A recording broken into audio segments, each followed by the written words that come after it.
se haga la charla, el diálogo, el debate después de las exposiciones de Cristian Forteza y Jorge Duatti, vamos a levantar la manito y bueno, Agustín le va a dar la aparición como para que podamos conversar. Hoy la charla de Jorge se llama El humor y la risa en el teatro en tiempos de pandemia, y bueno, ustedes ya lo conocen, pero no está de más presentarlo como el fundador de la Escuela de Espectadores de Buenos Aires desde hace más de 20 años.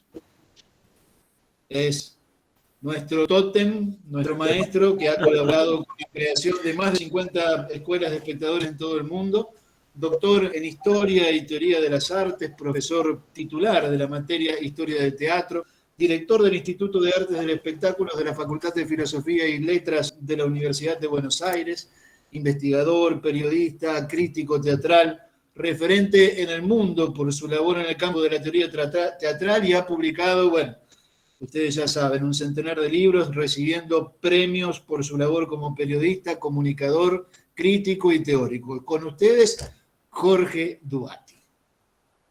Gracias, Chuca. Sos un amigo, Chuca.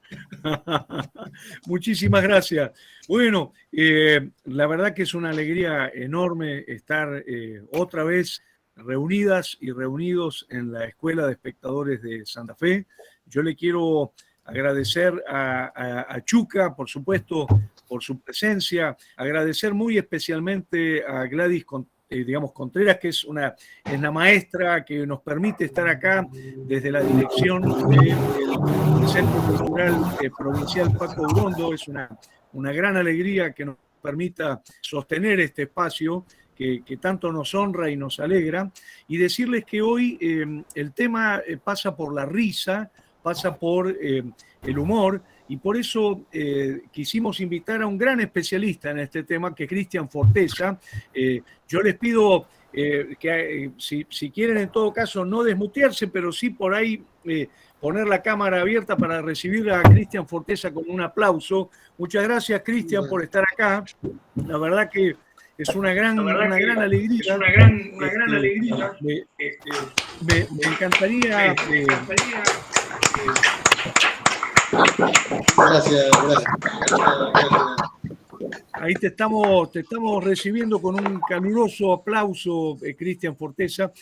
Como Cristian se tiene que ir a las 8, entonces decidimos invertir el orden de la exposición. Yo iba primero, después venía él, pero vamos a hacerlo al revés, dándole la palabra a Cristian en primer lugar, si les parece. Y lo primero que me gustaría es que cuentes un poco, Cristian, de tu relación con el humor, de tu relación con la comicidad, y también me encantaría que cuentes un poquito qué es este espacio que creaste en la web, que es tan interesante, que se llama Artistas e Investigadores sobre el Humor, ¿no? Es ese espacio tan valioso que ya tiene una cantidad de seguidores enorme, vinculado al tema de la comicidad. Sí, así es. Bueno, primero gracias, Jorge, gracias a compañeros y compañeras por estar acá. Y bueno, para hacer un poquito de historia rápidamente, me vinculo desde que empiezo a hacer teatro ahí por los 90.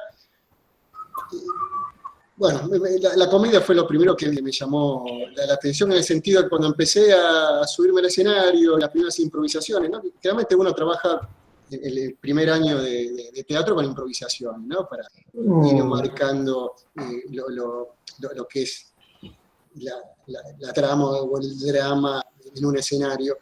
Y claro, se ve que tenía unas salidas chistosas o graciosas, y la gente se reía. Bueno, claro, uno queda muy prendado, ¿no? Ya lo decía la China Zorrilla, ¿no? Que si hay algo más lindo, si hay un sonido más lindo que viene de la platea, además del aplauso, es la risa, ¿no? Realmente es indiscutible en ese sentido. Pero bueno, la verdad que yo no actué demasiado. Sí me metí en los 90 en grupos de varieté como actor, pero rápidamente me puse a dirigir el grupo que estaba trabajando, Jorge, en Liberarte, ¿te habrá la Almeja en Liberarte, Jorge? Sí, Claro, por Bueno, supuesto. claro, yo reemplazo a Sergio Lombardini en su momento, porque él se iba con Claudio Pereira para hacer un dúo. Bueno, así que tuve un tiempo con ellos, después empecé a dirigir en otros grupos que empecé a trabajar, y luego pasé a la docencia en lo que tiene que ver con la comicidad. Ahí me encuentro con que me faltaban herramientas para poder transmitir a los actores a la hora de dirigir, en el sentido de cómo nos ponemos de acuerdo para llamar a determinados recursos con un nombre, ¿no? Ponerle nombre a esos recursos que nos dábamos cuenta que se repetían. Y lo mismo me sucedía, obviamente, en la docencia. Claro, la comicidad en sí no se enseña en ninguna escuela, de las escuelas formales, ¿no? Puedes ver comedia, y decir, bueno, cierto trabajo con determinada estética de alguna comedia, pero la comicidad en sí, lo que trabaja en una rutina de un payaso, una rutina de un clown, o una rutina de un artista de varieté, o un mago, eso prácticamente no se enseña, sí, en algunos talleres donde hay gente que trabaja específicamente con eso, pero formalmente no se enseña. Entonces, como me di cuenta que me faltaban esos nombres, esos conceptos para poder dialogar con los actores, me puse a investigar en el sentido de que traer de otras disciplinas que me ayuden a pensar lo que es la comicidad. Entonces, esos recursos que yo sentía que se repetían, empecé a ponerles nombres apoyados un poco desde la filosofía, desde la psicología, desde la antropología. Que por supuesto son campos que han pensado mucho el tema de la risa, ¿no? Ahora, ¿qué es lo que te lleva a armar esta página, que sería muy bueno que la gente la conozca, ¿no? Que se ponga en contacto, que se suscriba, ¿no?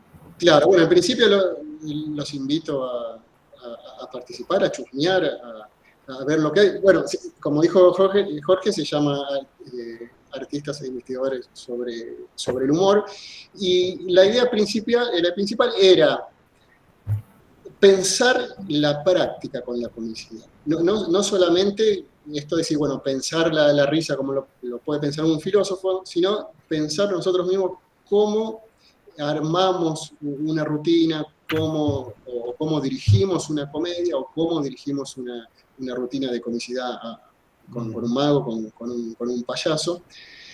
Y claro, me encontré con que había muchos artistas que también ya habían escrito algunas cosas en ese sentido, pensando en su práctica, y se entusiasmaron con la idea de poder postearlo, publicarlo y compartir con otros artistas. Bueno, empezaron a sumarse, bueno, hay artistas de Uruguay, mucho de México, de Perú, de Bolivia, de Brasil, de Ecuador. Bueno, realmente es impresionante. Y lo interesante también es que, por un lado, están los artistas investigadores, como dice Jorge, los investigadores solamente, que no se dedican a la práctica teatral, y por otro lado también, que era algo que a mí me interesaba, se han sumado muchos y muchas que son estudiantes de teatro, y les sirve como un material para poder leer, obviamente, que les sirva. Qué bueno, qué bueno. Recordemos otra vez el nombre, Cristian, y explícanos cómo meterse en la página o cómo llegar a esa página, porque realmente la cantidad de información, las conexiones, los comentarios sobre el tema de sobre todo son muy interesantes. Sí, se discute mucho justamente, ¿no? sobre la práctica. Sobre algunas cosas del humor, de la comicidad, de la risa. Hay mucho intercambio entre los payasos, ¿no? Hay mucho payaso, mucho clown. Bueno, sí, se llama Artistas e Investigadores del Humor, y simplemente poniendo ese nombre en el Facebook se pide unirse, y enseguida alguien lo va a unir, porque cualquiera de los miembros pueden sumar y Sí, y lo interesante que cada uno fue sumando a sus amigos y amigas que se dedican a la comicidad. Buenísimo, Se fue buenísimo. multiplicando ese. Cristian, me encantaría, si te parece, enseguida vamos a recordar el nombre de la página, pero me gustaría preguntarte si, digamos, de todos estos conceptos fundamentales para definir lo cómico, ¿no? Que para problematizar lo cómico, destacame uno. ¿Hay uno que te ha interesado especialmente? Sí, por lo menos lo que yo entiendo con el trabajo de la comicidad. Cuando uno dice que hay digamos, la comedia o la comicidad de situación, lo que tiene que ver con la situación, yo lo planteo desde el lugar que,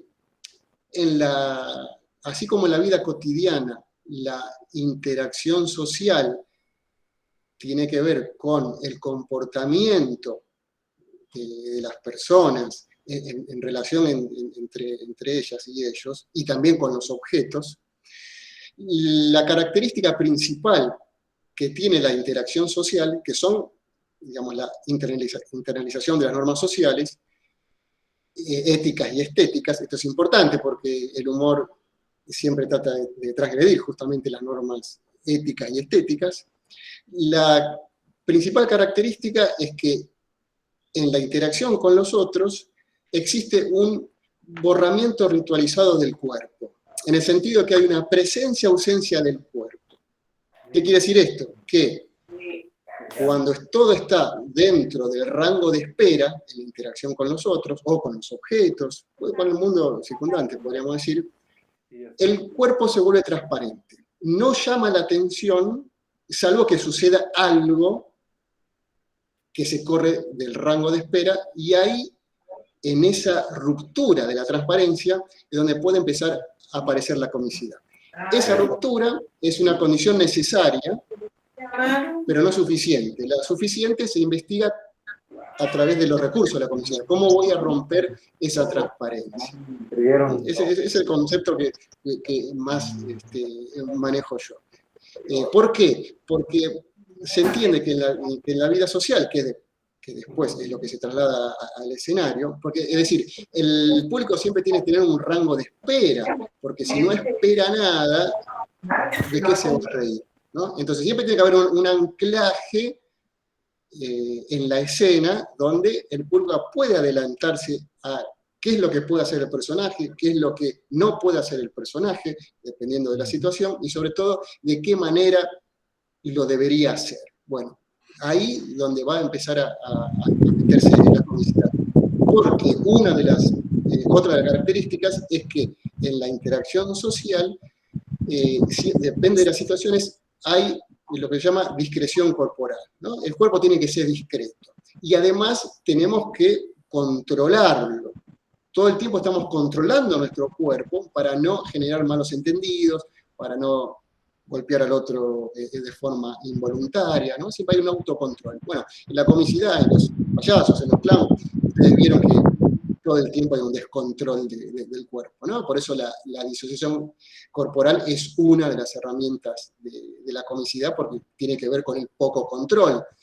Fíjate que generalmente se juega mucho con el borracho, ¿no? Porque ¿qué pasa con el borracho? Y bueno, porque rompe todo el tiempo, claro, no puede controlar su cuerpo, no puede controlar su habla, se tropieza, se cae, ¿no?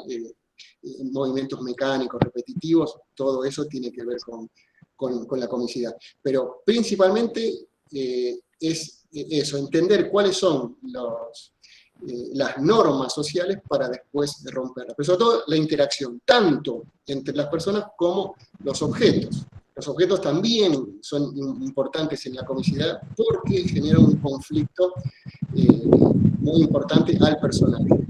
Cuando se rompe, cuando no funciona, cuando desaparece, ¿no? Esas son, por lo menos, las tres formas que la comicidad puede trabajar, o el personaje puede trabajar con los objetos. Qué bueno. Cristian, permíteme que le pida a la gente que mutee el micrófono, así no entran ruidos de ambiente. Muchas gracias. Cristian, y te pediría entonces, volvelo a enunciar, por favor, el principio este que destacaste, que me parece tan interesante, porque le diste un nombre técnico muy, muy particular. Nombralo de nuevo y te pediría si, después de nombrar este primer principio, ¿podrías destacar otro que vos consideres que es importante en términos de la producción de comicidad? Claro, entonces el principio ese que tiene que ver con la interacción social, que es lo que vamos a mostrar de alguna manera en el escenario, en mayor o menor medida, depende de las estéticas, cada estética lo va a ajustar un poquito, pero entonces, tiene que ver con la ruptura de la transparencia, ¿no? Entonces decimos que cuando todo está dentro del rango de espera, nos es transparente, ¿no? Salvo que suceda algo que se corra de ese rango de espera, y ahí se genera esa ruptura de la transparencia. Y esa ruptura se va a llenar, podríamos decir, con alguno de los recursos de la comicidad, que puede ser la exageración, la repetición, la disociación. O sea, eso se investiga, depende de la situación, es mejor un recurso que otro. Eso uno lo va investigando. Pero esto de generar rupturas en la transparencia está ligado también a una dramaturgia de la comicidad, porque un payaso necesita, dentro de una rutina, ver cómo va generando esas rupturas para que queden bien. Porque tiene que ir y volver todo el tiempo. Rompe y vuelve a lo esperado, para que se note la diferencia. Si es todo muy alocado, muy exagerado, pierde el anclaje y uno no sabe qué es lo que puede esperar. Y otro concepto interesante que atraviesa toda la comicidad, este concepto lo saco del libro de Kane Johnston, que se llama La impro y el teatro, es el concepto de estatus, que viene a ser lo siguiente. Él dice, igual varios autores también hablaban de eso, pero básicamente es, cuando tenemos dos personajes en interacción, dos personajes relacionados, y uno tiene un estatus, digamos, uno más bajo y otro más alto, ¿no? Uno maneja un estatus alto y otro un estatus bajo, cuando se invierten esos estatus a partir de un arreglo de la dramaturgia, puede aparecer la comicidad. Claro, es verdad, uno lo ve eso en los dúos de humor, ¿no? El gordo y el flaco, incluso los tres chiflados, si bien son tres, que tenemos, Moe es el que maneja el estatus más alto, y los otros dos bajo e intermedio, si se quiere. Nos podemos reír cuando Moe le pega a los otros, pero más nos reímos cuando terminan pegándole a Moe, ¿no? Porque vemos la baja de estatus de Moe. Entonces, ese recurso atraviesa siempre la comicidad. Fíjate que, bueno, las cámaras ocultas, los bloopers, tienen que ver con eso. Estatus o imagen, porque esto también está relacionado con lo que estábamos hablando antes.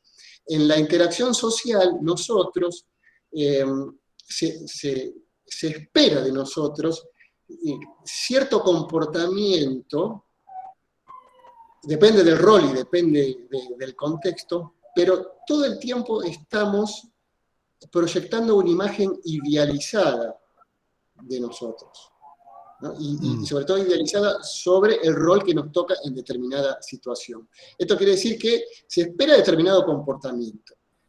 Esa imagen idealizada, en la comicidad, también se generan quiebres donde hacemos que se baje, ¿no? Y uno trata de subir.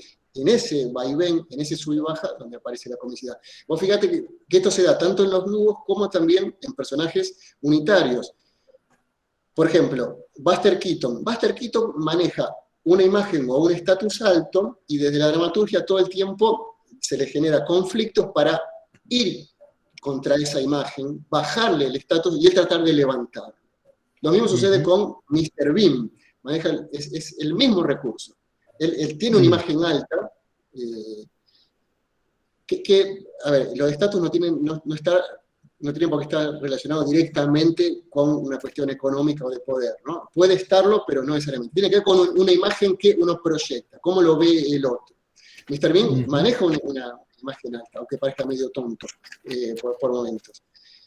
Diferente es Chaplin, donde él sí maneja un estatus bajo todo el tiempo y lo que logra es bajar el estatus de los demás, ¿no? Y a veces, obviamente, se les sube el de él. Pero por eso el ejemplo típico siempre es, bueno, es que cae el que tropieza en la calle y cae, ¿no? Bueno, ahí vemos cómo la imagen baja. Ahora, si se levanta como que no pasó nada, nos reímos más todavía, porque vemos ese juego del estatus. Claro, se levantó como, ¿no? Le da el porrazo y se levanta como que no pasó nada. Disimular es un recurso de la comicidad, porque disimular tiene que ver con eso, es reconstruir la imagen, ¿no? Y en esto, si me permitís un minuto más, sí, es interesante porque Erving Goffman, sociólogo canadiense que estudió en Estados Unidos de la Escuela de Chicago, relacionaba también esto y decía, bueno, en la vida cotidiana realizamos prácticas protectivas y prácticas defensivas con respecto a la imagen. Es decir, a veces generamos prácticas protectivas para salvar la imagen del otro, ¿no? Cuando alguien tiene una especie de tropezón y hacemos que no pasó nada, no miramos, hacemos que no le demos cuenta, ¿no? Esa es una práctica protectiva para salvar la imagen del otro. Y las prácticas defensivas son para salvar nuestra propia imagen, que esas son las más graciosas que utilizan más la comicidad, ¿no? Qué bueno. Entonces, Cristian, ¿cómo hablaste de un primer principio que sería la ruptura de la transparencia? Y ahora ¿cómo enunciás este segundo principio? Bueno, el segundo que dije inmediatamente es el tema del estatus, el juego con el estatus, sí. Lo de las prácticas protectivas y defensivas está relacionado también con el tema de la imagen, ¿no? Por ejemplo, si yo...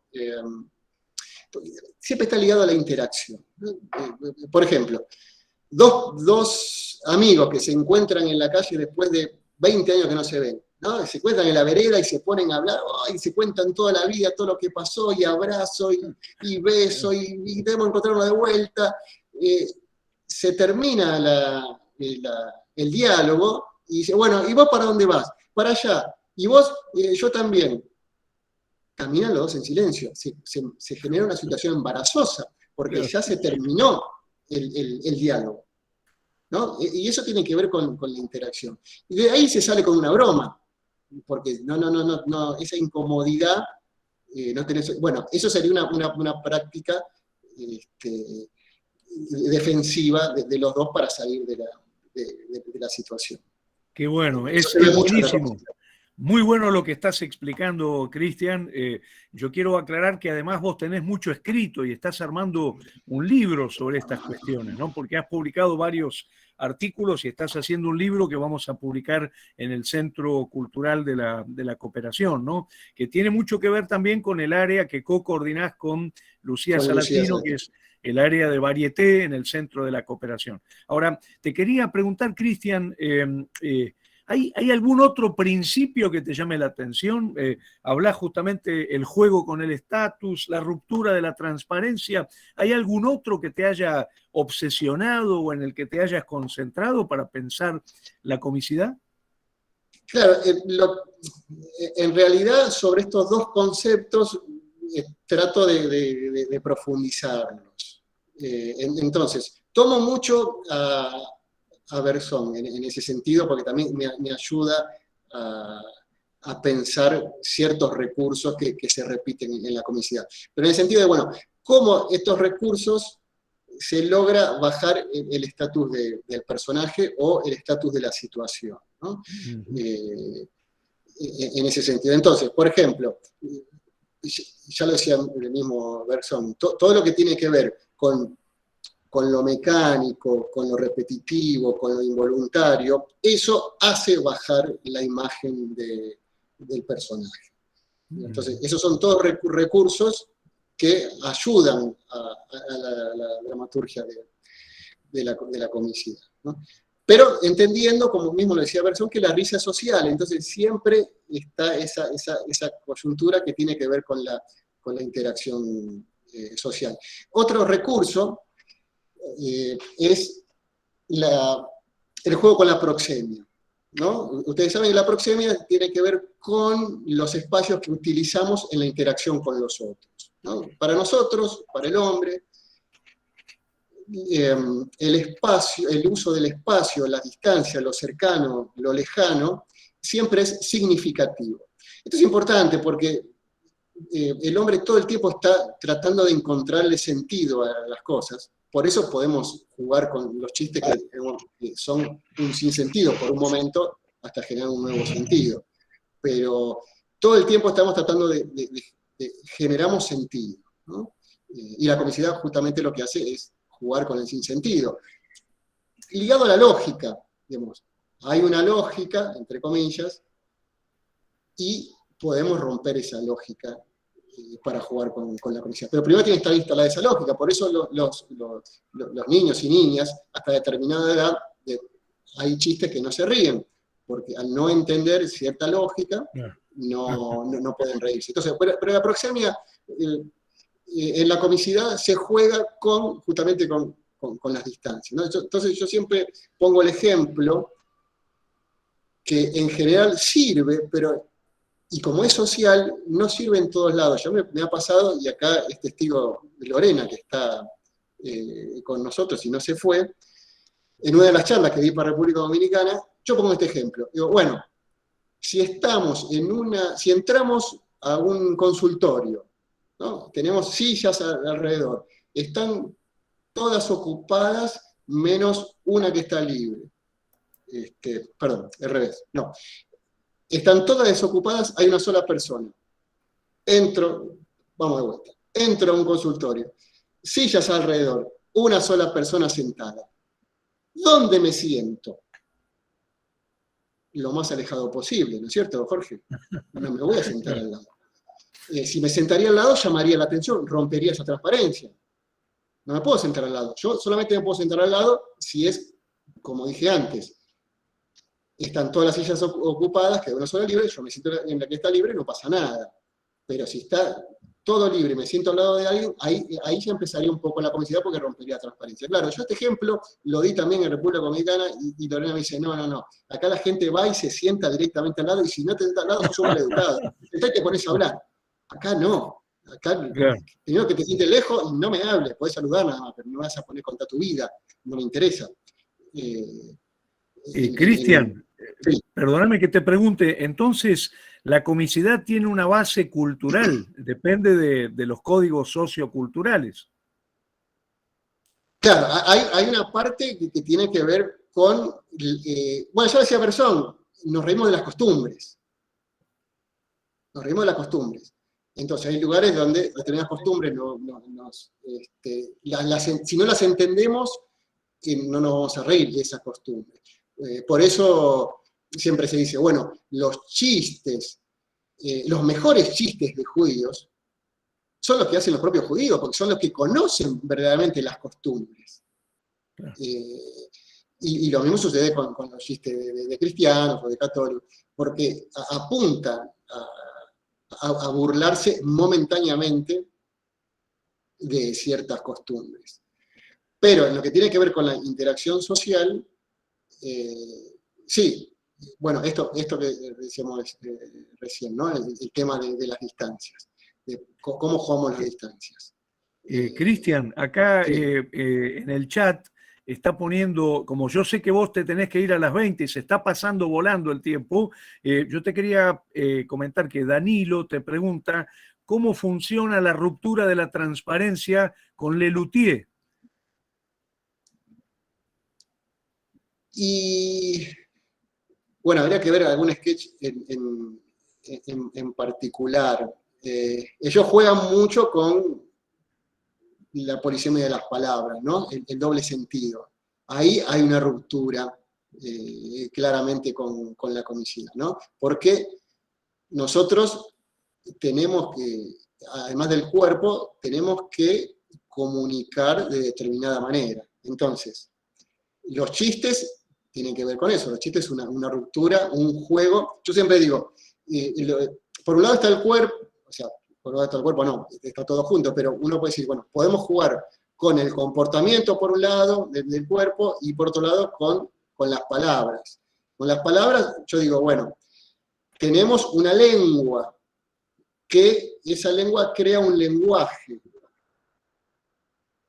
Y en esa creación del lenguaje es donde puede aparecer la comicidad. En el sentido que la lengua, podría decir que son las palabras que están en el diccionario, ¿no? Pero que son denotativas, el verdadero significado lo va a dar el contexto. Entonces, ahí es donde empieza el juego, la connotación.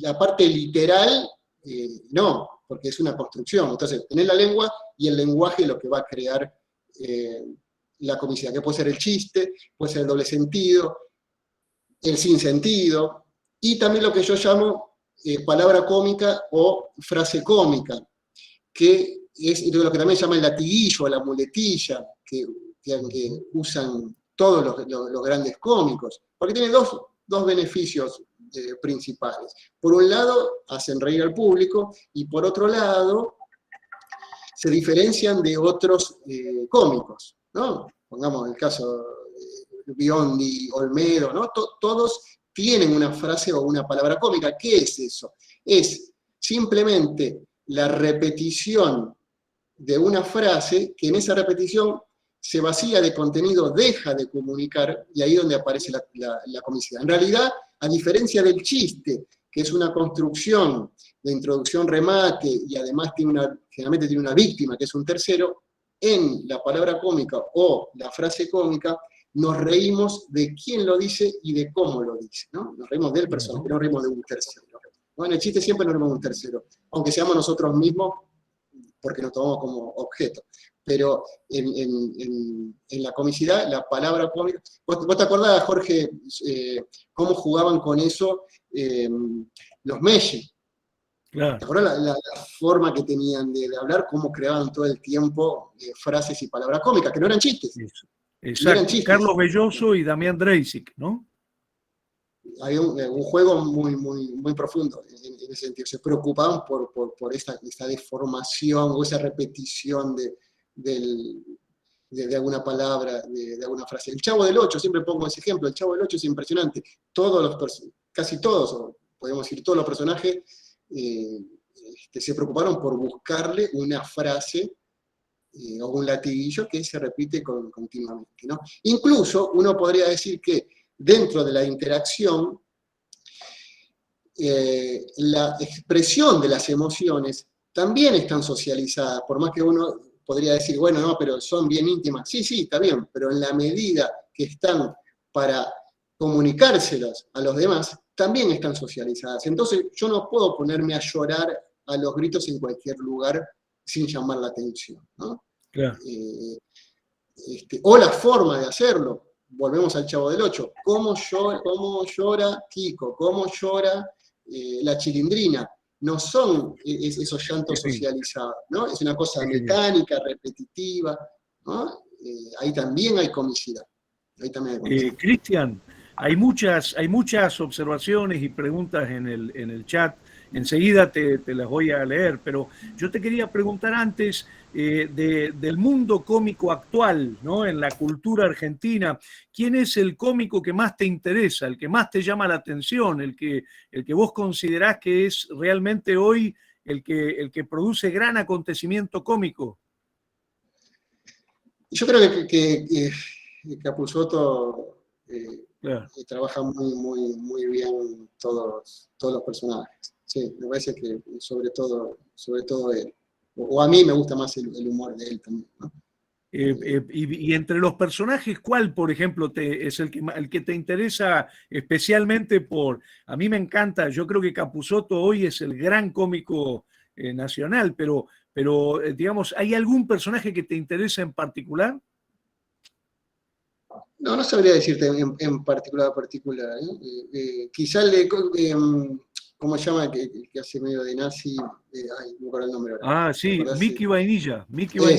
Ese me interesa mucho. Porque, bueno, lo interesante es que él trabaja, obviamente, al trabajar la comicidad, y lo hace desde el conflicto desde lo dramático, ¿no? Desde lo Claro. pesado para poder dar la vuelta de rosca. A diferencia del humorístico, que en lo humorístico está, digamos, los conflictos son más leves. En cambio, la comicidad, no, la comicidad se desprende, es una vuelta de rosca de lo dramático. Por eso yo siempre digo que la comicidad es a lo dramático como el billar al pool, ¿no? En el sentido de que el que trabaja muy bien la comicidad no tiene ningún problema con lo dramático, porque es una vuelta de rosca, y no necesariamente al revés. Y en el sentido que juega muy bien al billar, el pool es un juego de niños. Esa es la relación que hago yo, ¿no? Qué bueno, qué bueno. A mí me parece realmente fascinante esta posibilidad de estar reflexionando sobre la cultura cómica, porque yo pude observar, sobre todo en los años 80, cómo todavía había una enorme resistencia a pensar lo cómico como cultura, como aporte a la cultura, ¿no? Yo me acuerdo que marcó un antes y un después el libro de Luis Alberto Quevedo, el sociólogo Luis Alberto Quevedo, sobre Alberto Olmedo, justamente, que antes era considerado como una especie de degradación de mal actor o actor chabacano, y aparece este libro de Quevedo reivindicando a Olmedo como un gran actor, de la misma manera que aparecen los libros a partir de ese momento sobre Pepe Arias, sobre Nini Marshall, sobre no sé, los 5 grandes del buen humor, etc.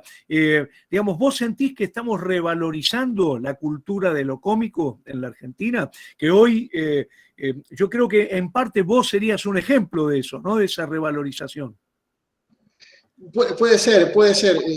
Lo que sí, también hay una reflexión sobre lo que, digamos, ahora no nos reiríamos, ¿no? En el sentido, por ejemplo, Olmedo, hay ciertos sketches que no nos reiríamos. Exacto.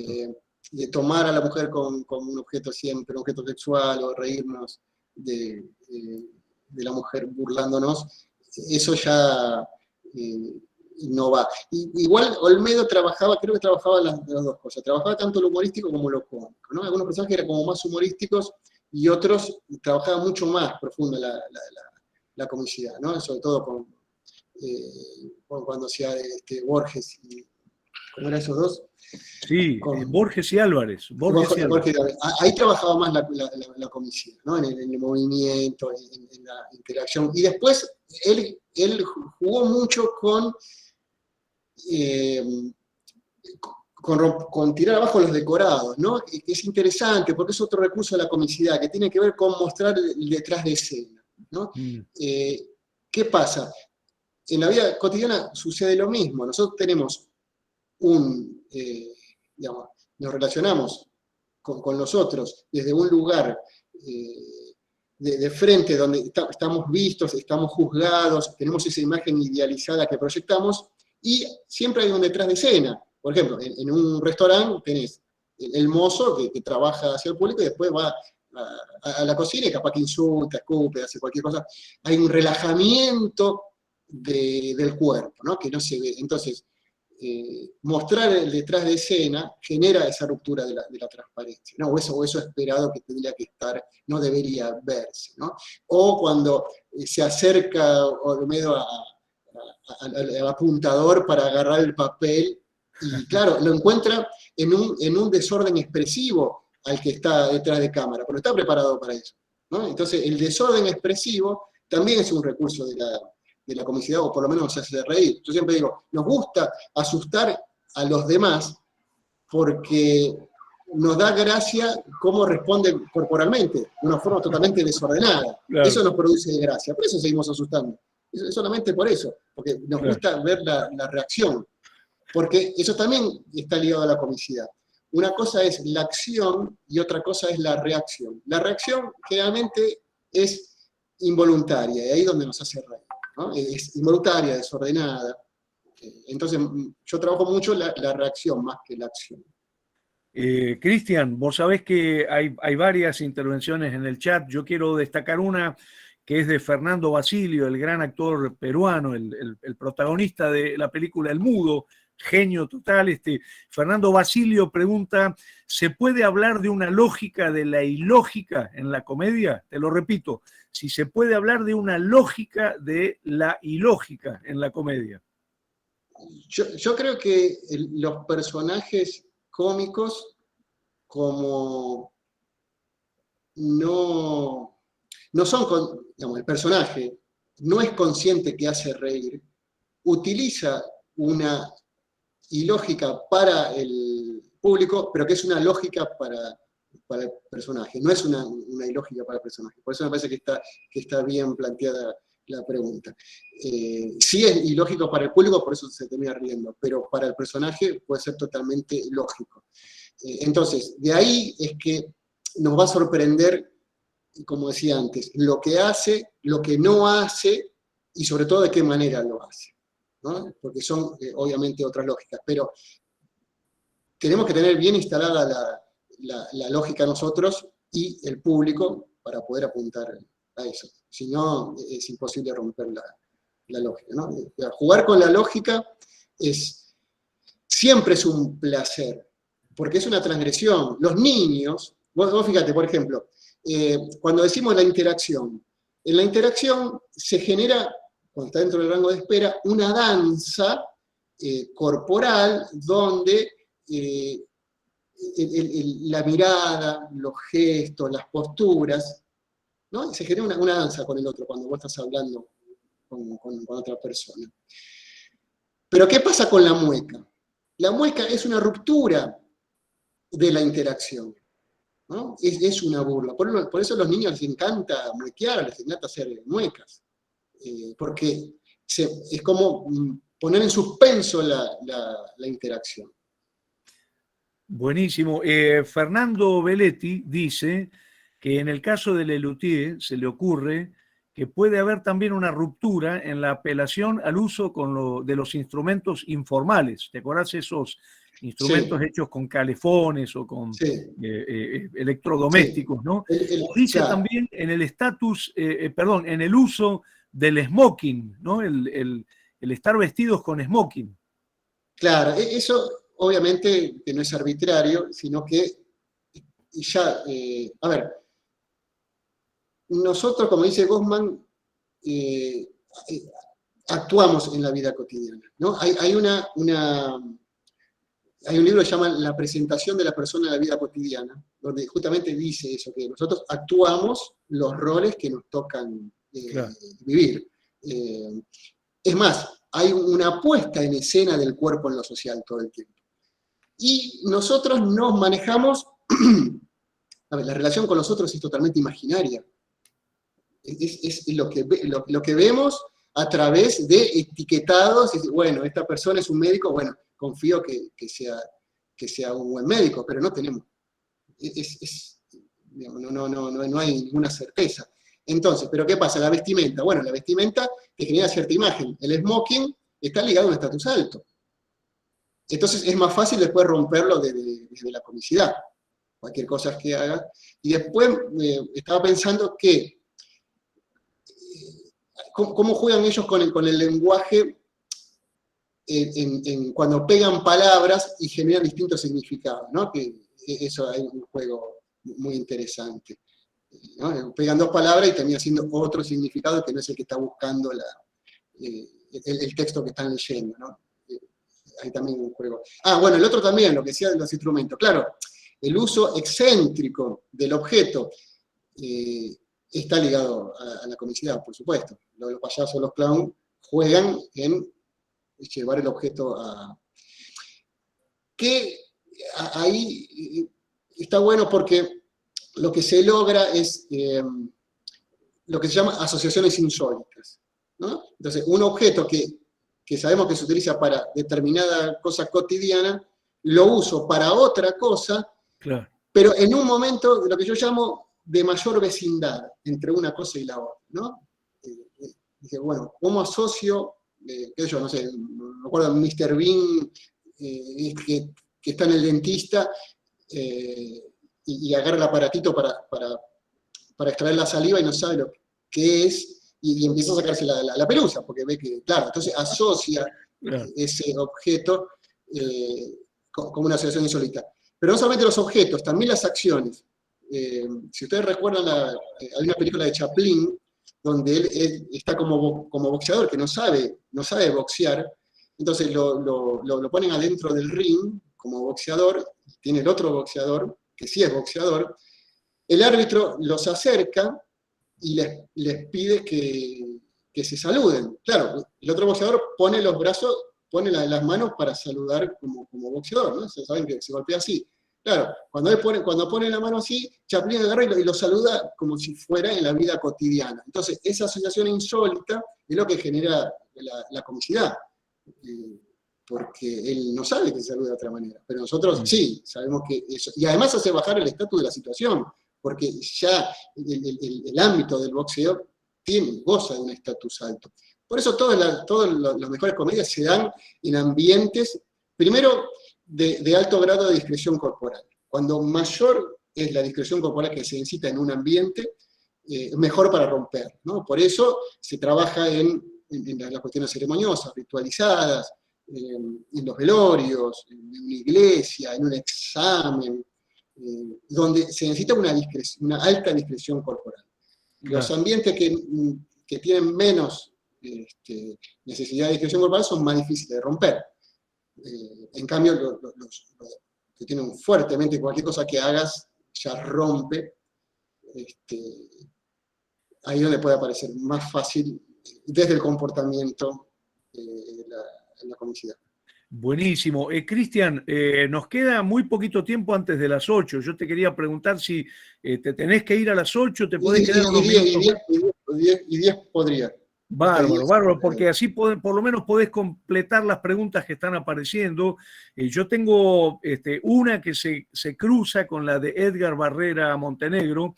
Edgar Barrera Montenegro dice, en relación al territorio y los contextos, ¿nos podés hablar un poco de ese tema? El territorio y los contextos. Pregunta, ¿el humor cambia por el lenguaje, por los imaginarios? Y yo en ese sentido quiero retomar algo que dijiste antes, que es este tema de ya no se puede hacer humor sobre determinados temas, ¿no? Lo que decías en relación a Olmedo, por ejemplo, y el tema de la violencia de género, por ejemplo, ¿no? Entonces, te quería preguntar también si hay un límite para el humor, si hay un límite en la representación del humor, ¿no? Yo noto muchas veces que hay humoristas que están todo el tiempo transgrediendo ese límite, ¿no? Tenemos ejemplos internacionales muy fuertes y que reciben una tremenda censura por parte de sectores muy amplios de la población, ¿no? Quería preguntarte entonces, en relación a lo que dice Edgar Barrera Montenegro, si influyen los tiempos, influyen los territorios, y qué pasa entonces con el tema del límite. Mira, con el tema bueno, a ver, el tema de territorios obviamente está ligado a cada sociedad. Nosotros, me da la impresión que somos de abrazarnos mucho, de tocarnos mucho. Otras sociedades, pero ni loco, tenés que tenerte una distancia, ¿qué haces? Es imposible.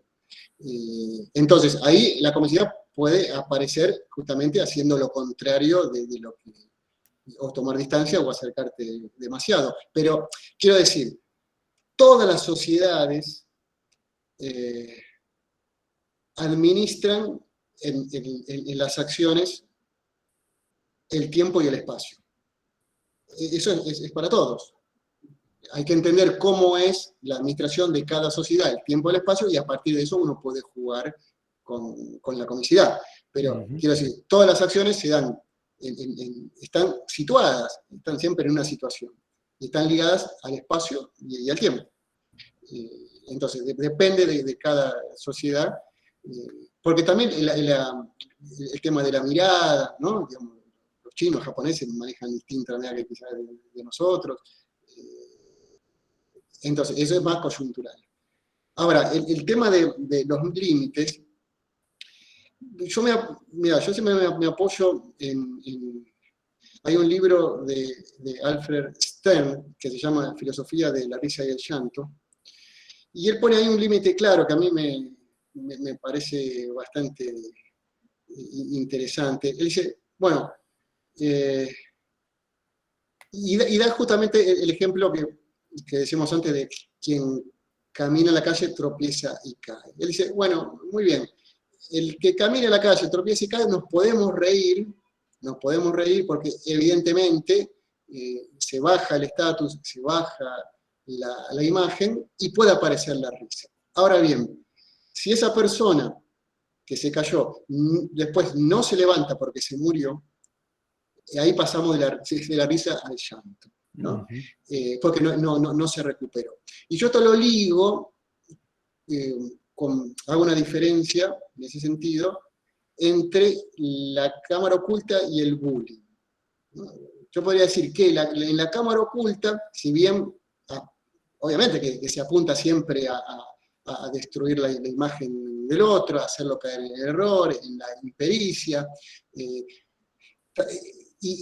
están buenas, obviamente, son interesantes porque lo ponen también a la persona, decir, bueno, a ver, uno está en la expectativa de ver, a ver cuánto aguanta sin romper las reglas de la interacción, ¿no? ¿Cuándo va a empezar a putear? Entonces, ese momento de cuánto aguanta siempre realmente es gracioso. Pero bueno, cuando le hacen una broma pesada y después le dicen que realmente era una broma, y que era una cámara oculta, y esa persona puede descargarse, restablecer su imagen a partir de correrlo al tipo que le dijo que era una broma, o pegarle, lo que sea, pero hay una recuperación del show, digamos. En cambio, en el bullying no sucede eso. Hay una burla directa hacia alguna persona, donde claramente hay una destrucción del yo porque no tiene posibilidad de recuperarse.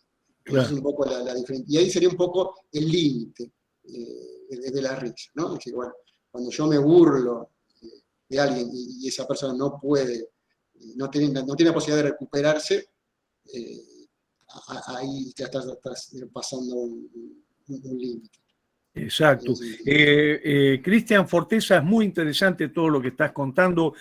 Acá Pablo Perbellini habla de la inversión de roles y William Martínez Cardenal dice, excelente exposición, el otro lado de la moneda dramática, el lado cómico del asunto. Dice, gracias, ¿no? Yo te quería preguntar por la producción de conocimiento desde la risa, ¿no? Que a mí es una de las cosas que más me fascina, la sensación de que últimamente no hay un solo espectáculo en Buenos Aires, por lo menos, que no incluya la risa.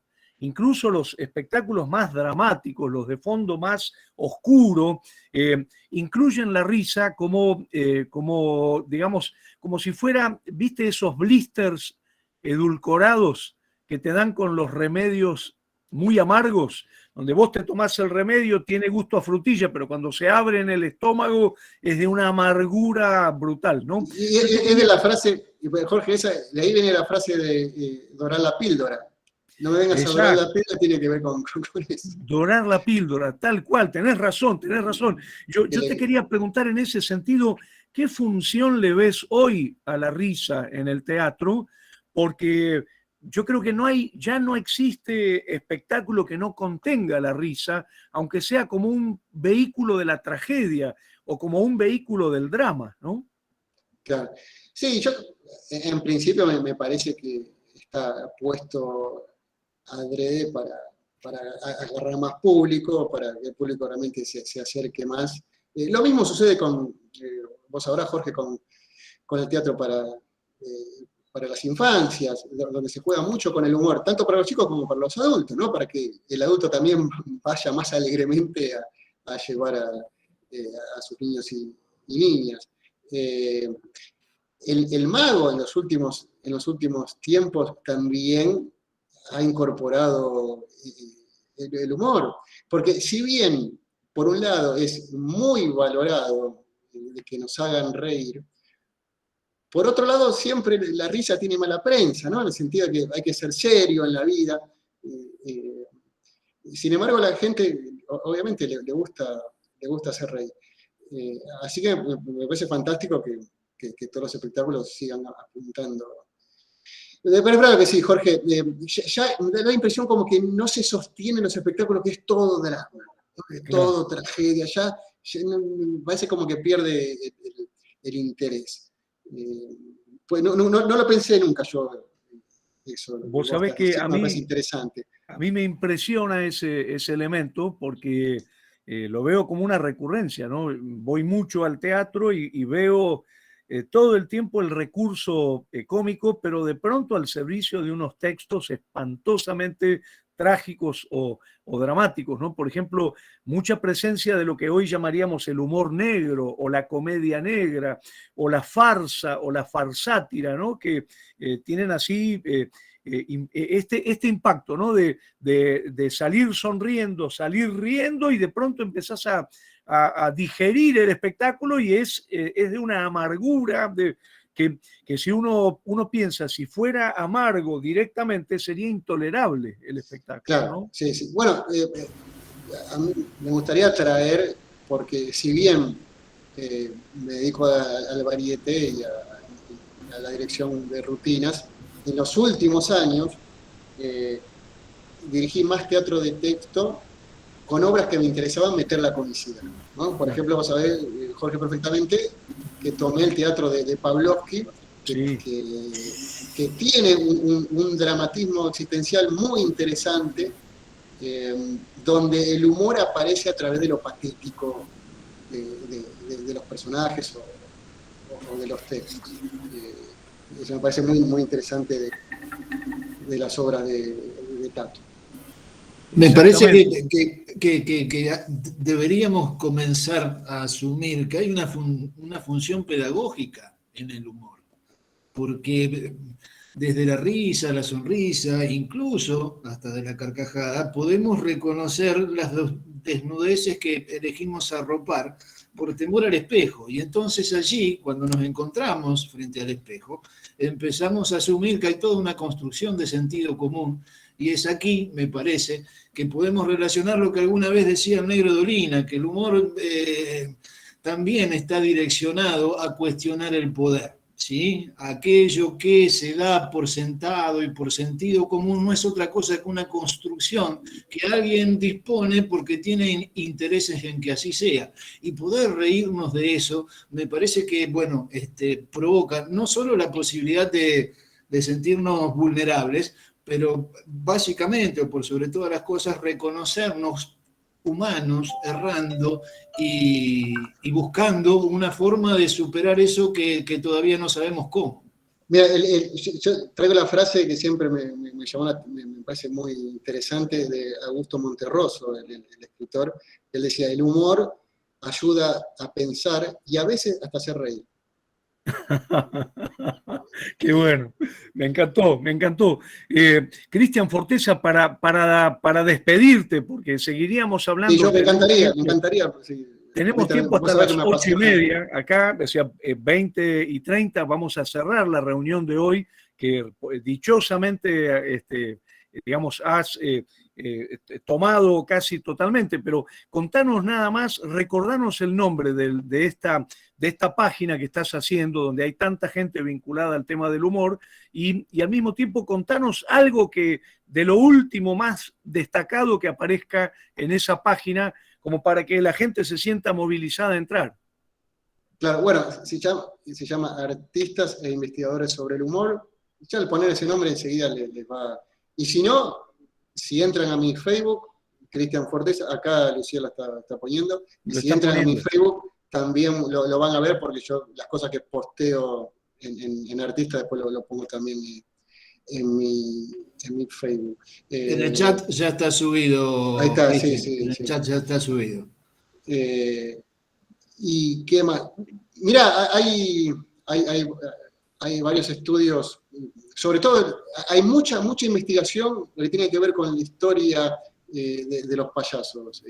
Jorge, la verdad me ha sorprendido a mí gratamente, y sobre todo desde México. Hay toda una gran historia y un recorrido en ese sentido, muy interesante. Mira, esto se relaciona con algo que dice Guadalupe Alvarado en el chat, que es la pregunta: ¿por qué diferencia encuentras en los recursos del humor de un clown? ¿No? Bueno, me imagino, porque ya no nos queda tiempo, pero en la página hay aportes sobre este tema.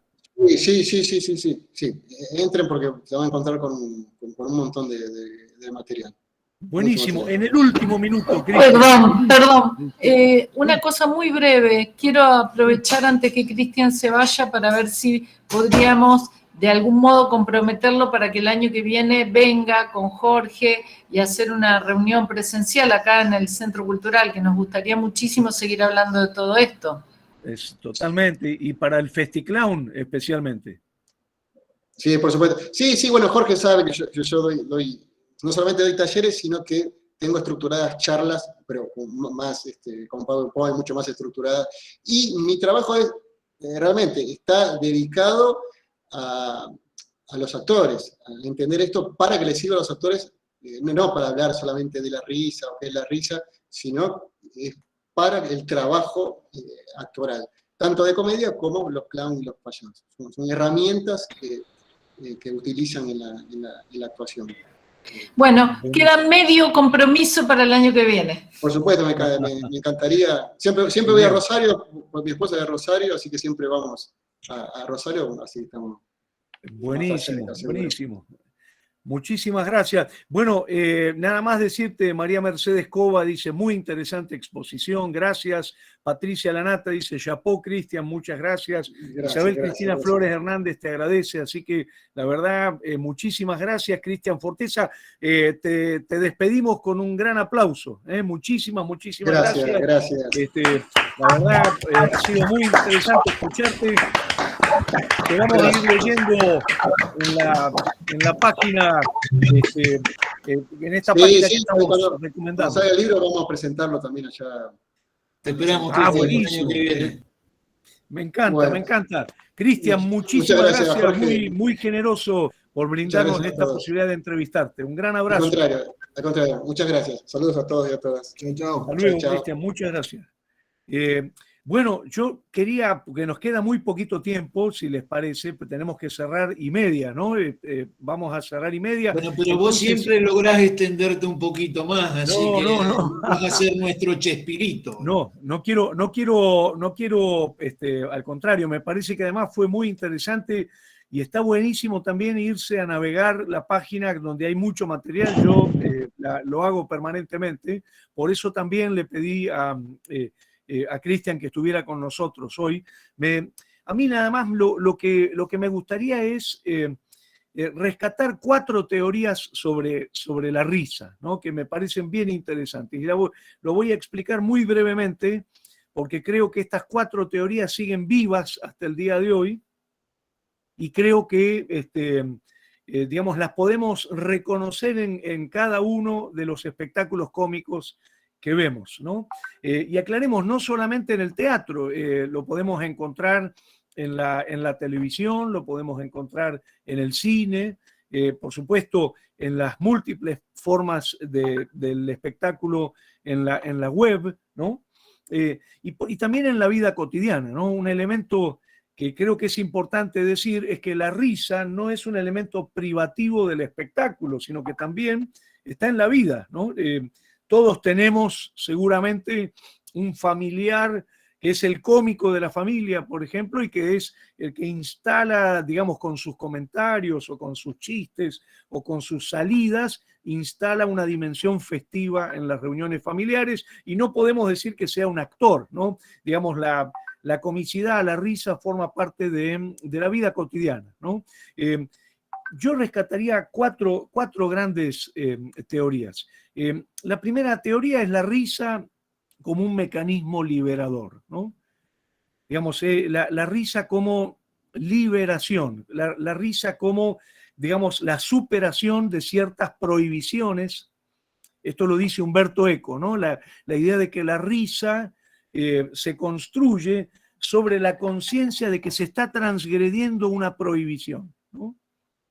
La risa en ese sentido es una forma de relajación, es una forma también de insensibilización frente al peso de la realidad, ¿no?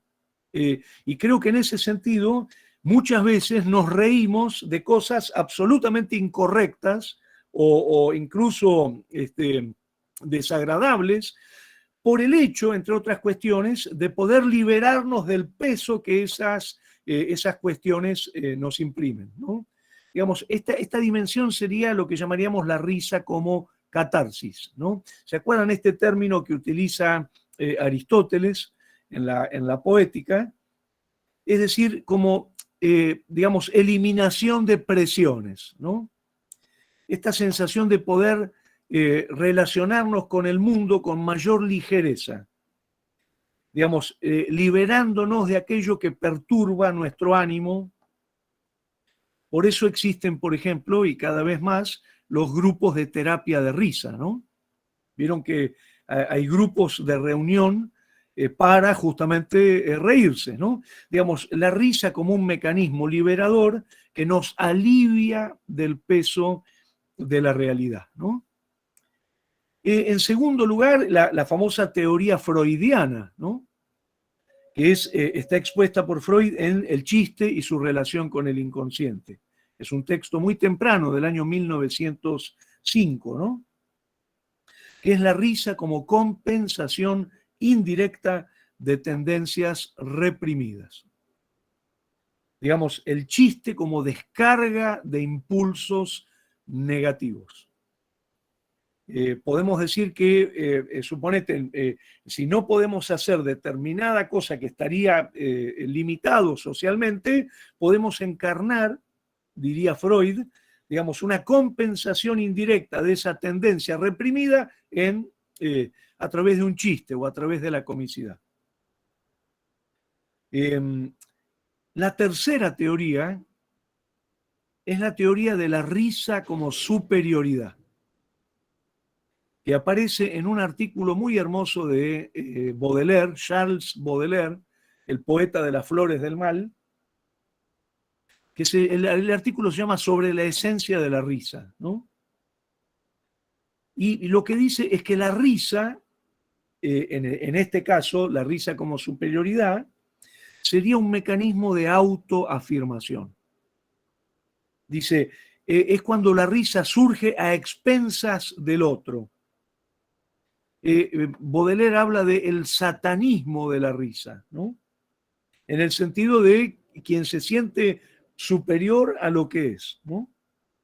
Digamos, aparece ahí esta idea de, por ejemplo, del auge que tuvo durante muchos años, podríamos decir que no sé si hoy ya lo tiene, porque creo que no le está yendo muy bien con su programa, todo este fenómeno que se llamó en algún momento la tinelización de la risa en la televisión argentina, que tenía mucho que ver con esta idea de la risa como superioridad, ¿no? Pero digamos que la que a mí más me interesa, de todas estas, que reconozco son todas muy importantes, pero la que más me interesa es esta última que hoy comentábamos con Cristian Forteza, que es esta idea de la risa en su dimensión reflexiva, ¿no? Digamos, la risa como un mecanismo de conocimiento. La risa que, digamos, lleva a la reflexión. Fundamentalmente, como dice Luigi Pirandello, en un texto muy hermoso que se llama El humorismo, cuando uno puede reírse no del otro, como en la risa satánica de la que habla Baudelaire, sino cuando uno se ríe de sí mismo. Digamos, cuando no contemplamos con superioridad las contradicciones ajenas, sino por el contrario, sentimos, vivimos el sentimiento de lo contrario en nosotros mismos, ¿no?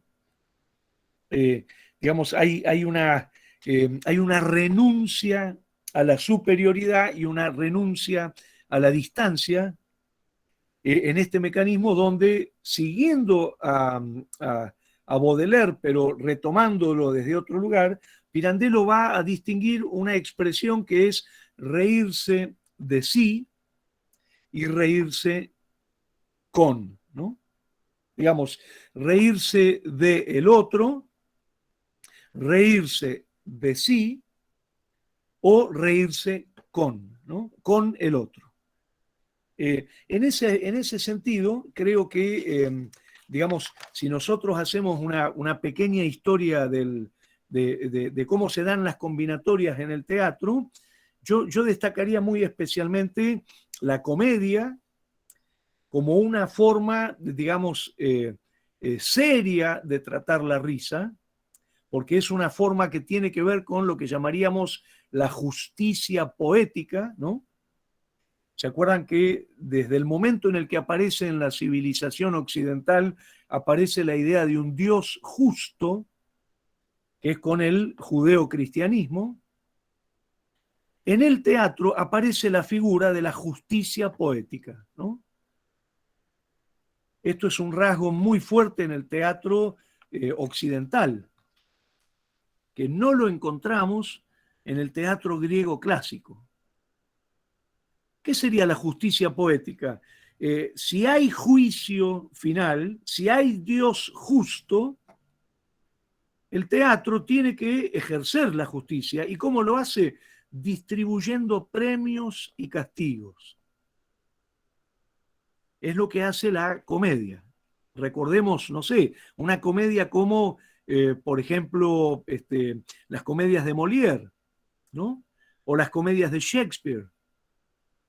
Digamos, se distribuyen premios y castigos cuando en el cierre de la comedia lo que se dice es esto está bien y esto está mal. ¿Dónde está, digamos, el juicio positivo y dónde está el juicio negativo? Ahora, ya en la Edad Media aparece una forma cómica que no es la comedia, que es la farsa, que pone en suspenso la justicia poética. Fíjense qué cosa tan interesante. Es una pieza teatral, la farsa, que no distribuye premios y castigos, sino que por el contrario, digamos, el que lleva adelante malos comportamientos, por ejemplo, engaña, es corrupto, no es castigado, ¿no? Esto es algo muy interesante. Un ejemplo muy hermoso es una obra maestra del teatro medieval francés, anónima, que se llama La farsa de Maître Patelin, ¿no?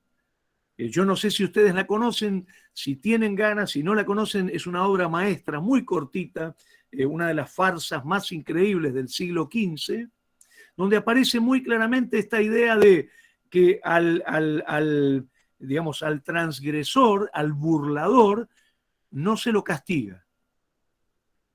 Y es muy interesante en ese sentido cómo esa estructura de la farsa llega hasta el día de hoy, ¿no? Por ejemplo, uno de los lugares, siempre a mí me fascina ver los cómics desde la farsa, y especialmente los cómics más brutales, ¿no? Por ejemplo, no sé si conocen uno que se llama South Park, ¿no? Es un dibujito que es de una brutalidad en cuanto al nivel de violencia y de puesta en suspenso de la distribución de, digamos, de castigos y premios, ¿no?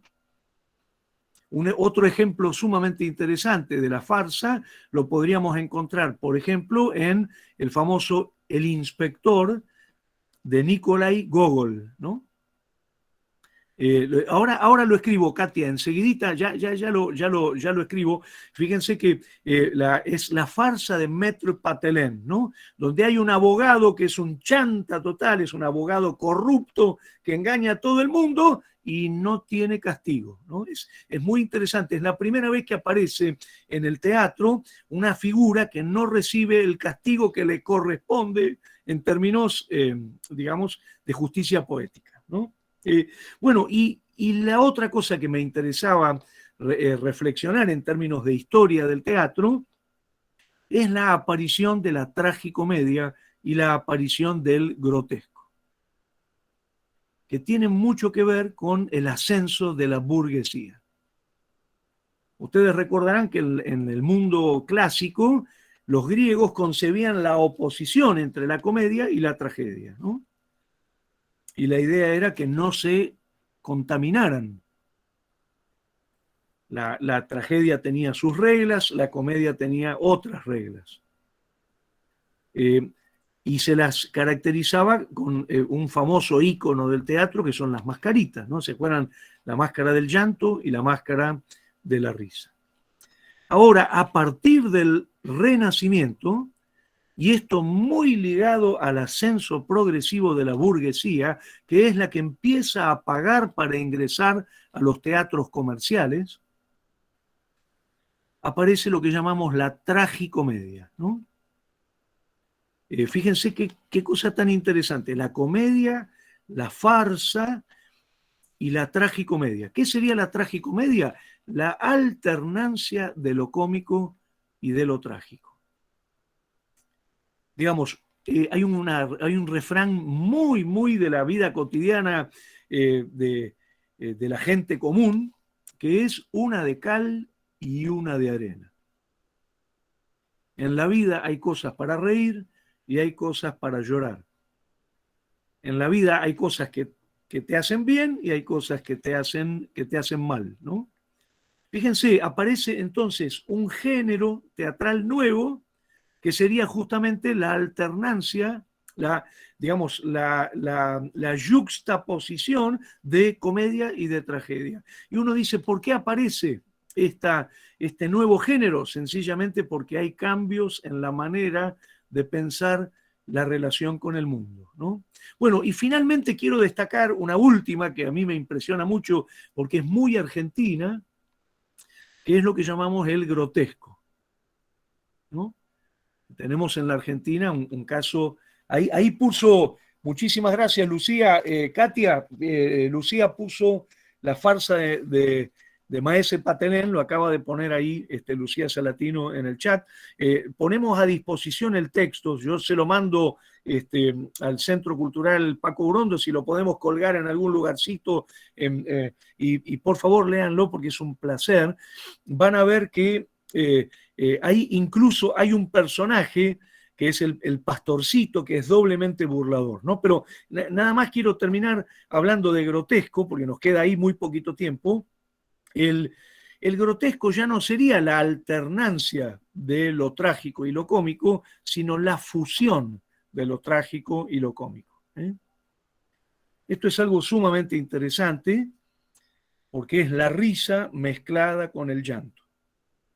Es, digamos, la sensación de estar viviendo al mismo tiempo el sentimiento de la tragedia y el sentimiento de la comedia, fusionados, ¿no?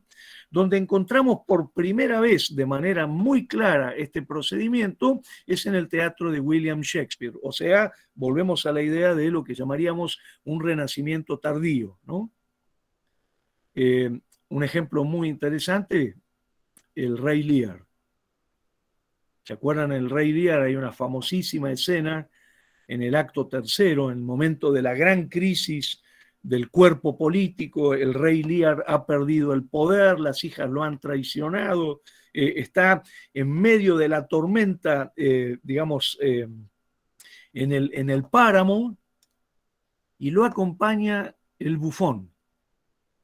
Y podemos pensar que la interacción entre el bufón y el rey, entre el Rey Lear y el bufón, producía una situación que podemos llamar hoy grotesca, ¿no? Algunos investigadores dicen que el grotesco ya está en la misma figura del Rey Lear por la actuación, ¿eh? Porque recordemos que es un rey, como dice Cristian Forteza, que pierde el estatus de rey, ¿no? Pero es muy interesante, especialmente ver la interacción que encontraríamos entre el Rey Lear y el bufón en el famoso acto tercero del Rey Lear, la tragedia de William Shakespeare, principios del siglo XVII. Ya no podemos decir que hay una alternancia de lo cómico y lo trágico, sino hay una fusión entre lo cómico y lo trágico, que nosotros también podemos encontrar en el teatro nacional, ¿no? Un ejemplo muy hermoso es Stefano de Armando Discepolo, una pieza bellísima, tal vez la más importante obra del teatro argentino, ¿no? Tal vez sea uno de los textos más significativos del teatro argentino, del año 1928, donde se produce, digamos, la fusión de lo cómico y lo trágico, por ejemplo, en dos escenas, ¿no? Una es la escena en la que Stefano se desayuna cuando ¿cómo se dice?, discípulo, Pastore, le dice que hace la cabra, ¿no? La famosa frase de en un minuto de luce tremenda, ¿no? He visto tutta la mia vita, ¿no? Es el famoso momento de la caída de la máscara y la toma de conciencia que le hace ver a Stefano que en realidad él no es alguien perseguido por su talento, sino que es alguien que no tiene talento, que lo están echando de la banda porque hace la cabra, o sea, toca mal, ¿no? Y el otro momento que es la muerte de Stefano, cuando Stefano muere en el epílogo, transformándose en una cabra, ¿no? Los últimos estertores de la muerte de Stefano, digamos, se asemeja a una cabra.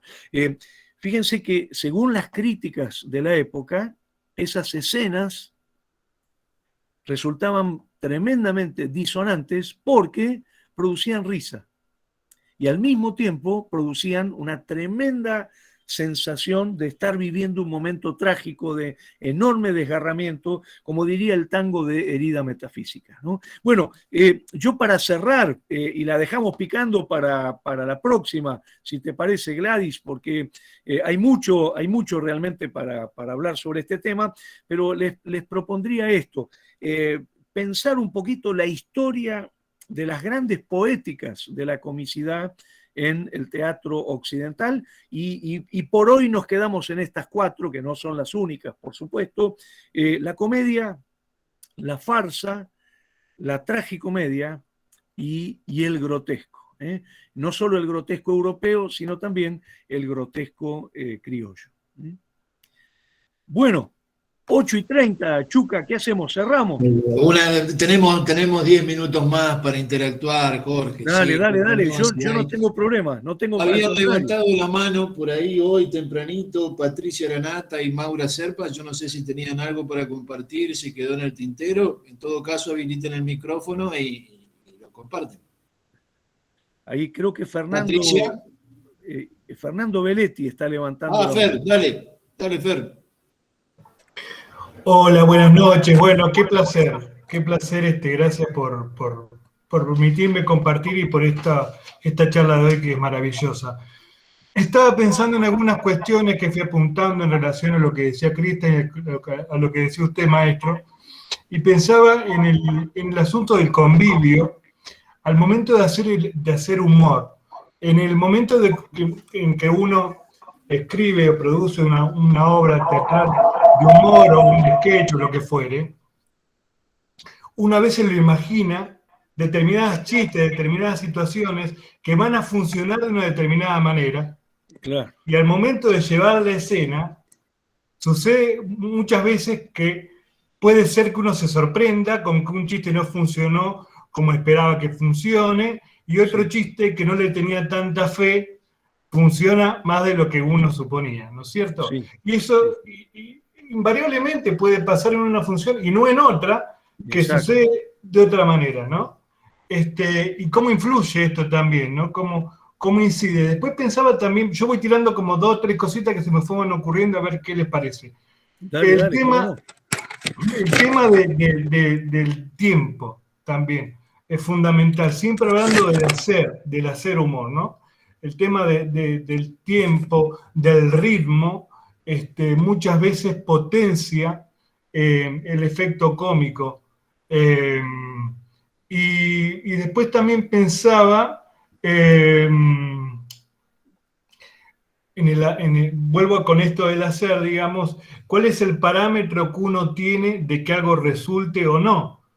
Que siempre uno cuando termina de escribir algo, si uno le causa gracia o le causa gracia al círculo más próximo, posiblemente cause gracia. Esto quizá parezca que me estoy contradiciendo con lo que dije anteriormente, pero para establecer un parámetro posiblemente cause gracia en el público, porque hay una cuestión también muy interesante que sucede, vuelvo al tema del convivio, que es esta cuestión del contagio.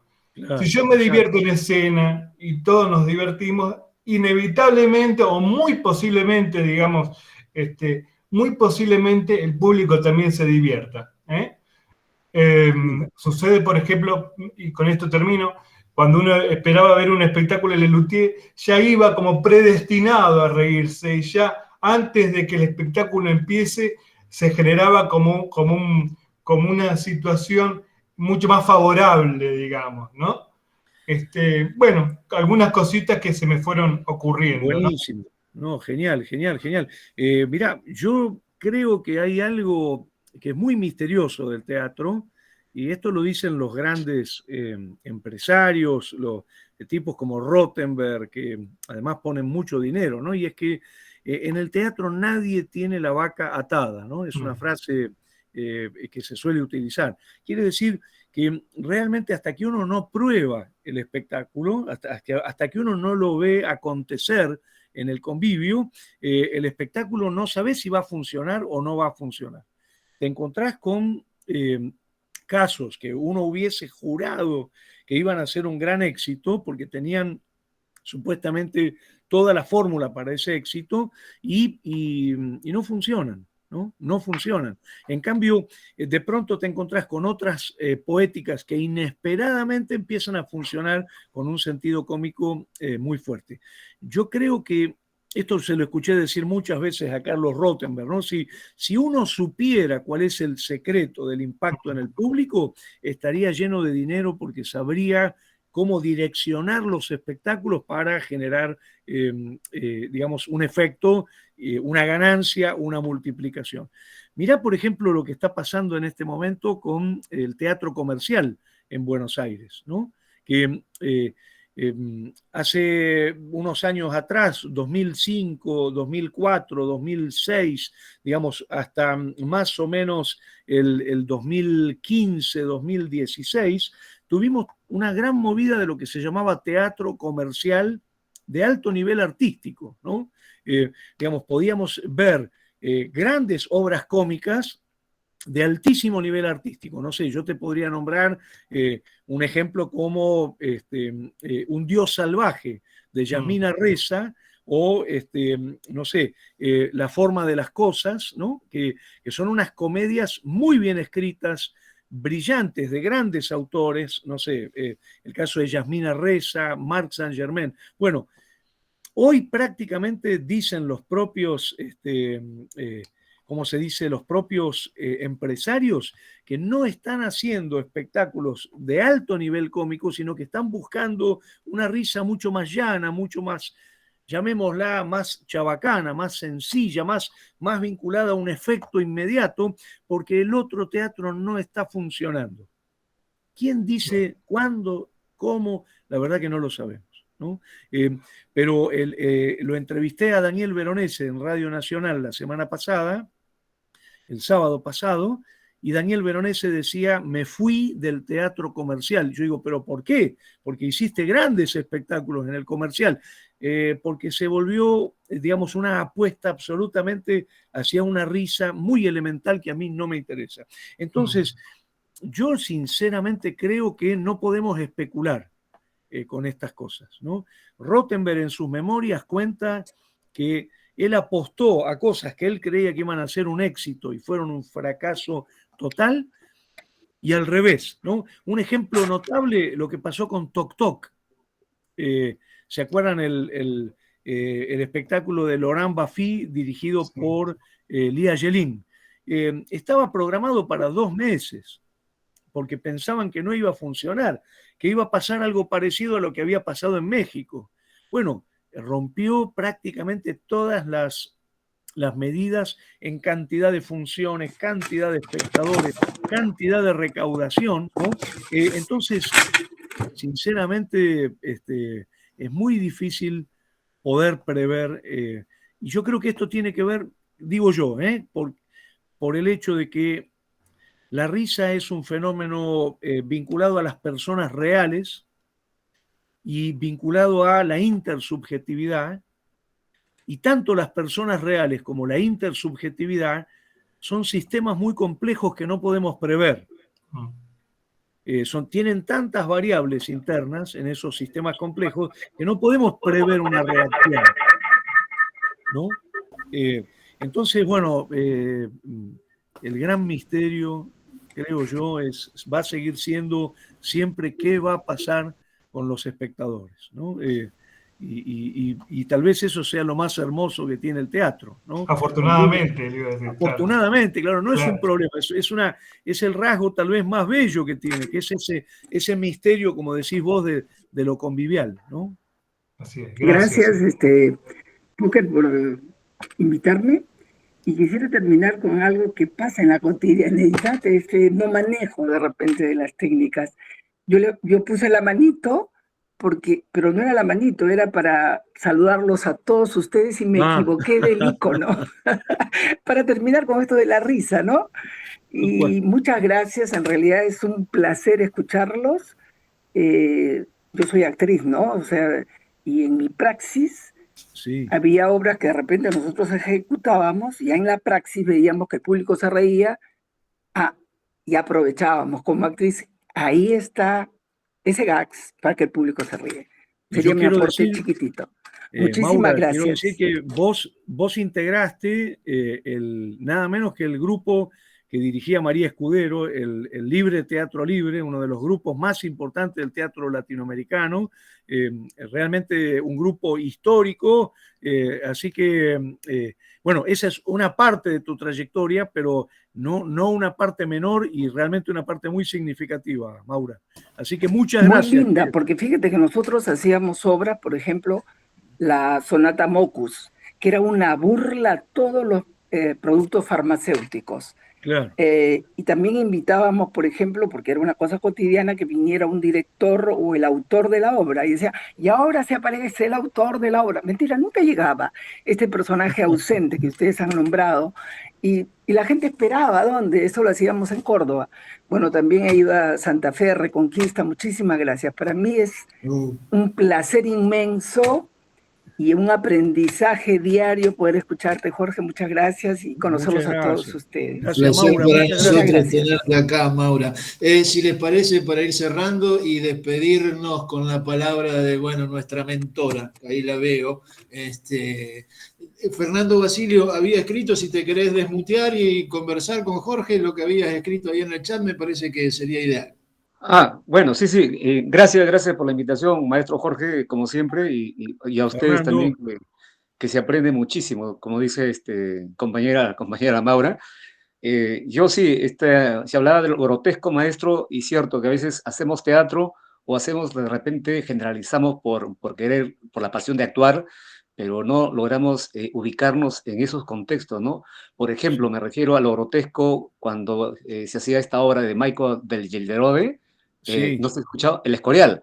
Hay una escena donde juegan a estatus, ¿no? Exacto. O sea, cambian los roles. Exactamente. ¿Había un acercamiento a lo grotesco en esa escena?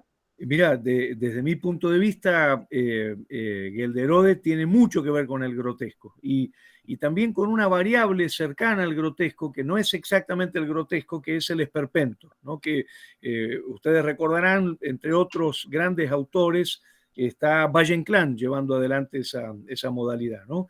Porque si hay algo muy rico en la historia del teatro, son la diversidad de poéticas, ¿no? La enorme riqueza de las poéticas. Por ejemplo, si yo tuviera que caracterizar ¿cómo se llama? El Escorial de Gelderode, y especialmente esa situación, yo la llamaría esperpéntica, porque tiene que ver con un recurso que es el paroxismo, ¿no? Pero como muy bien decís vos, también tiene que ver con esta idea de la inversión de roles, el mundo al revés, ¿no? Ahora, la diferencia que hay entre el esperpento y lo vamos a desarrollar, si quieren, en otro momento, porque da para mucho hablar esta cuestión, con el grotesco, es que en principio el grotesco está más relacionado a la tragedia. El grotesco tiene más que ver con la destrucción, con la pérdida absoluta. En cambio, el esperpento puede tener que ver con otros planos que no lleven a esa destrucción. Recordemos que la tragedia nos enfrenta con la destrucción, nos enfrenta con el dolor sin paliamiento, sin compensación, ¿no? En cambio, el esperpento tiene algo más compensatorio, es un poco más leve. No es exactamente la dimensión de la tragedia que aparece en la pérdida del grotesco, ¿no? Pero bueno, ya ahí empezamos también a discutir lecturas, interpretaciones, ¿no? de las poéticas. Porque alguien podría decir, no, en realidad yo lo puedo pensar desde el grotesco o lo puedo pensar desde el esperpento. Yo personalmente lo vincularía más con esta idea de lo esperpéntico. Y no lo quiero complicar mucho, pero tiene que ver esto con el ingrediente expresionista, ¿no? Hay un ingrediente expresionista en el esperpento que, bueno, está muy ligado a la poética de Gelderod, ¿no? Gracias, maestro. Muchas gracias. Pero no, al contrario, Fernando, un placer enorme, admiración total. Y una cosa que quiero decir es que si le parece bien al Chuca, coordinador de la Escuela de Espectadores de Santa Fe, tenemos que seguirla o sea, porque realmente es evidente que la risa, la comicidad hoy es un tema absolutamente convocante, acuciante y vigente, ¿no? Absolutamente necesario. Y bueno, ya Gladys, la directora del Centro Cultural Provincial de Santa Fe, Francisco Pacurondo, nos adelantó que el año que viene tenemos 7ª temporada.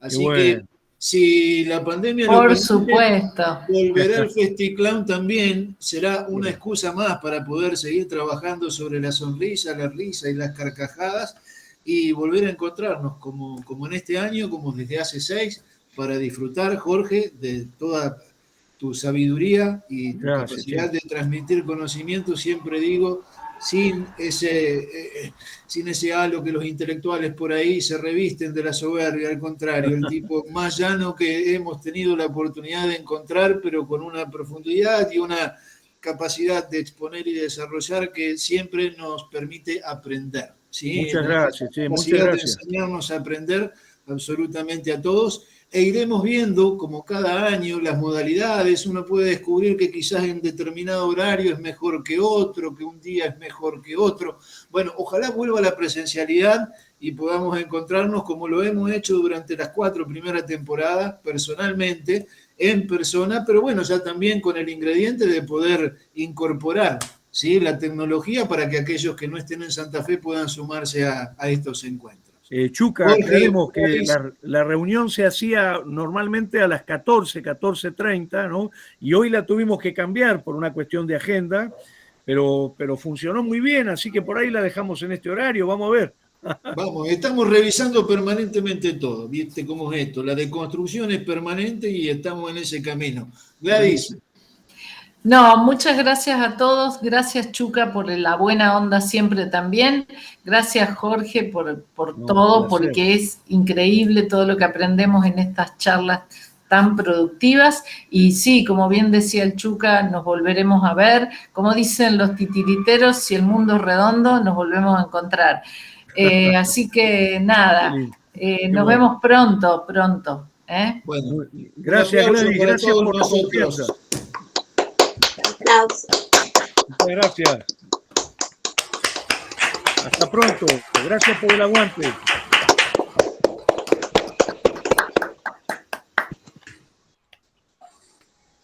Buenas noches a todos. Que descansen.